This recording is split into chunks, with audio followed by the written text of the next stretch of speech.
Hey everyone, and in this video, I'm going to be showing you how to add a course to Skool. So if you're thinking about signing up for Skool, do use my link down below in order to get a 14-day free trial with Skool, especially if you're an online course creator or you have your online course elsewhere.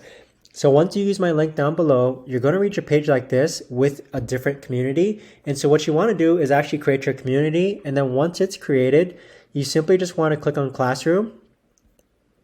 And then you want to scroll all the way down, but you won't have this many courses. But you see this box here where it says new course.